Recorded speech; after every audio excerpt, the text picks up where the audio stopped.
Hi guys! Quick visit muna tayo sa makina day 1 kasi babalik pa naman tayo for day 2. For the meantime, samahan nyo ako dun sa mga booths na gusto kong makita nyo at syempre yung i-recommend ko na i-visit nyo kapag nagpunta kayo dito.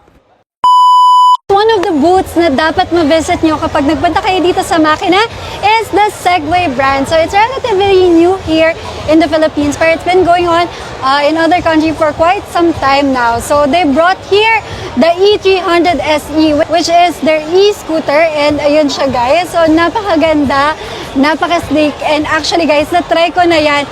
And kung matatry nyo siya, hindi kayo magsisisi.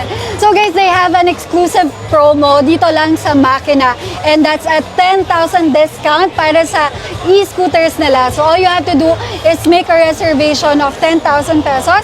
And then may automatic discount na kayo na 10,000 for the scooter.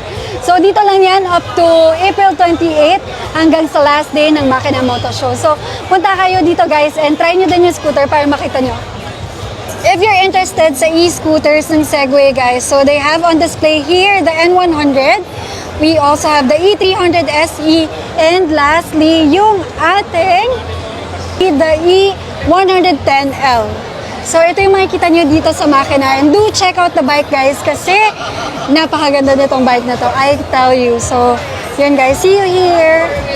Welcome to Makina 2024. Siyempre, ang unang booth na bibisitahin natin, walang iba kundi ang Evo Helmet Philippines. Meron tayong display dito ng mga helmets nila. May jerseys, may caps and all.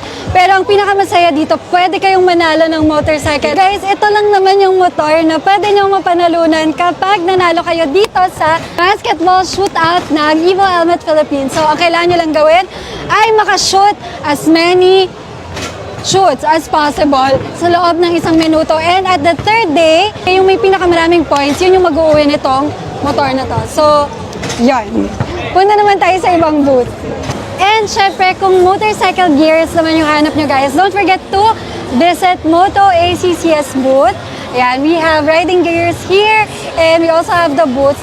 And kung napapansin nyo guys, yung mga riding gears na gamit ko, so they are WWR items. We have Purigan, Segura, Falco, and last but not the least is the Troy Lee jerseys, which are very, very new and very nice. So, ito, sobrang ganda nitong mga jerseys na to. And if you're a fan of jerseys or riding gears, visit kayo dito sa Moto ACCS kasi I heard meron din silang bagong ilo-launch na helmet. So, abangan nyo yun. But for now, yun, check out their items.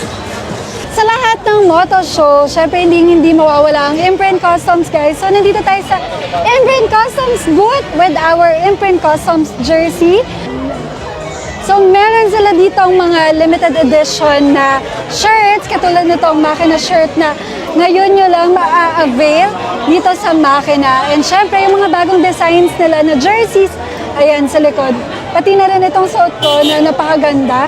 So yun guys, kapag pupunta kayo sa makina, please don't miss ditong Imprint Customs booth para naman makita nyo yung mga bagong designs. And alam ko discounted din yung mga jerseys and shirts nila dito. So punta na kayo dito.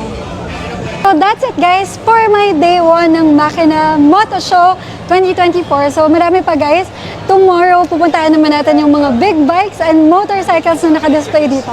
So see you here! Bye-bye!